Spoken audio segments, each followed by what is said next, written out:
11 करोड़ की वजह से मुझे हो सकता है 1100 करोड़ का लाभ हो रहा हो, 11,000 करोड़ का लाभ हो रहा हो। तो अगर उनके उस सलाह से लाभ का जो वॉल्यूम है वो अगर मल्टी टाइम्स है और इसे लाभार्थी जो है वो जस्टिफाई करते हो कि नहीं नहीं बिल्कुल ठीक है, 11 करोड़ हम दे सकते हैं इनको क्योंकि हमको 111 करोड़ का लाभ हो रहा है, या 1100 करोड़ का लाभ हो रहा है, या 11,000 करोड़ का लाभ हो रहा है, या 11 लाख करोड़ का लाभ हो रहा है।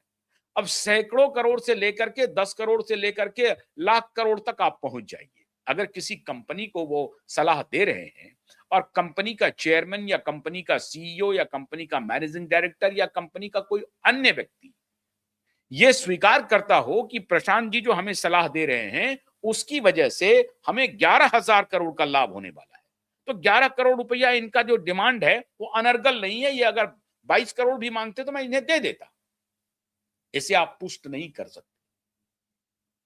हाँ, ये हो सकता है कि साहब आपने इनको क्या सलाह दिया था, उस सलाह विशेष क्या थी, जिस सलाह विशेष से इनको कितना लाभ हुआ, या इस सलाह विशेष से इतना लाभ हो सकता था। प्रोबेबिलिटी थ्योरी के आधार पर आप चलेंगे। ये आपने सलाह दी, इस सलाह से 11 करोड़ के सलाह से इनको 22 करोड़ का लाभ हो रहा था, या 1100 करोड़ का लाभ हो रहा था, या 11,000 करोड़ का लाभ हो रहा था, या 11 लाख करोड़ का हो रहा था। अब इस प्रोबेबिलिटी में अगर वो 11 करोड़ से मान लीजिए कि उसको 22 करोड़ भी लाभ हुआ, तब भी आप कह सकते हैं कि हम 50-50% शेयर कर लिया। या ये तय हुआ कि लाभ आपको भले जीरो हो, प्रोबेबिलिटी में ना जाए, लाभ जीरो हो, तब भी आपको हमें 11 करोड़ रुपए देने चाहिए। ये 11 करोड़ का जो आंकड़ा है, ये मैं नहीं कह रहा हूं, स्वयं प्रशांत किशोर जी ने पब्लिक के सामने कहा है, मीडिया के सामने कहा है। देखिए वो कंसल्टेंसी करते हैं, उसके बदले में वो पैसा कमाते हैं, उसका वो टैक्स देते हैं, ये वहां पर बिल्कुल सही है। मैं ये नहीं कह रहा हूं कि वो कोई गलत काम कर रहे हैं। मैं सिर्फ आपको एक एक जो हाइपोथेसिस है उसको आपके सामने एक्सप्लेन कर रहा हूं, क्योंकि इसका संबंध ममता बनर्जी के फाइल लेने करके भागने से है। ये समझना पड़ेगा कि आईपैक सलाह का पैसा ले रही है या आईपैक जो कंपनी है किसी अन्य चीजों में भी इन्वॉल्व है।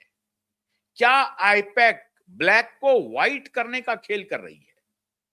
क्या इसका डर था, या आईपैक कोई और नैरेटिव तैयार कर रहा था, कुछ और उसमें डॉक्यूमेंट में मिला है? क्या वो नैरेटिव देश हित के खिलाफ कोई हो रहा है क्या? क्या उस नैरेटिव में बांग्लादेशी के आने की कोई बात छिपी है क्या? क्या उस नैरेटिव में एसआईआर जो फर्जी, अभी जो एसआईआर चल रहा है और फर्जी वोटर लिस्ट की बात हो रही है, क्या उसकी कोई चर्चा है क्या? उस डॉक्यूमेंट में ऐसा क्या है जिस वजह से ममता बनर्जी पूरी बेचैन हो गई और दौड़ करके वो फाइल लेकर के भाग गई और वहां से वो धमकी दे रही है कि अगर हमारी स्ट्रैटेजी की फाइल को आप चोरी करेंगे, कह रही है कि वो फाइल जो वो हमारी स्ट्रैटेजी की फाइल है, हम और वो स्ट्रैटेजी बहुत जबरदस्त है और आप उस स्ट्रैटेजी की फाइल को चोरी करना चाहते हैं। हमारी स्ट्रैटेजी आपको जानने का कोई हक नहीं है। क्या वो स्ट्रैटेजी की फाइल थी? वो स्ट्रैटेजी लिखित थी उस फाइल में जिसको मोदी चुराना चाह रहे थे, अमित शाह चुराना चाह रहे थे? कि क्या ममता बनर्जी कौन सा प्लानिंग कर रही है आने वाले चुनाव के लिए, और वो प्लानिंग बहुत फुल प्रूफ है। उस प्लानिंग को मुझे जानना चाहिए, तब हम जब जान जाएंगे तो उस प्लानिंग का काट तैयार करेंगे।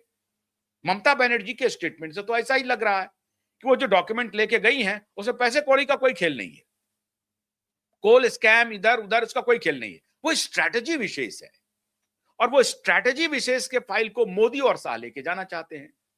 अब क्यों लेके जाना चाहते हैं? क्योंकि वो स्ट्रैटेजी जब जान जाएंगे मोदी और शाह तो उसका काट निकालेंगे और फिर ममता बनर्जी को चुनाव में पटकनी दे देंगे। सामने से ऐसा लग रहा है कि भारत में सभी गोबर खा रहे हैं, मूर्ख हैं। ममता बनर्जी की चालाकी देखिए, सामने से कह रही कि मेरी स्ट्रैटेजी की फाइल को ले जाना चाहते हैं।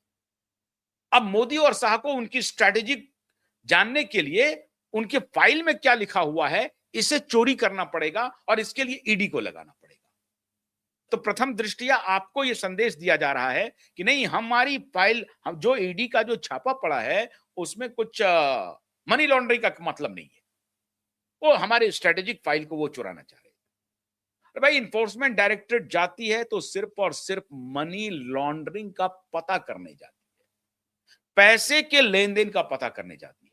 यह काम अगर करना होता तो सीबीआई करती, सीबीआई की कोई टीम जाकर के करती स्ट्रैटेजी के लिए। एनआईए की टीम चली जाती कि आपकी स्ट्रैटेजी में कहीं बांग्लादेशी घुसपैठियों को लेकर के तो कोई खेल नहीं है, वो नेशनल इन्वेस्टिगेटिंग एजेंसी चली जाती। इन्फोर्समेंट डायरेक्टरेट गई है। तो ये जो आप बाहर निकल करके नैरेटिव दे रही है माननीय ममता जी कि नहीं, हमारी स्ट्रैटेजी की फाइल को इन्फोर्समेंट डायरेक्टरेट कब्जे में करना चाहती है, वो मैं नहीं दूंगी। धूर्त बना रही हैं आप, झूठ बोल रही हैं। आपके यहां 65 करोड़ रुपए आपकी पार्टी के लोगों के यहां से मिले, जिसको लेकर के सुप्रीम कोर्ट, हाई कोर्ट और फिर स्टे दिया गया। और जब सुप्रीम कोर्ट आया, सुप्रीम कोर्ट ने कहा कि नहीं नहीं नहीं, स्टे नहीं होगा, इंक्वायरी होगी, और इंक्वायरी हुई तो 65 करोड़ रुपए पकड़ाए। जहां आपके लोगों ने वहां के जजेस को भी बदनाम किया,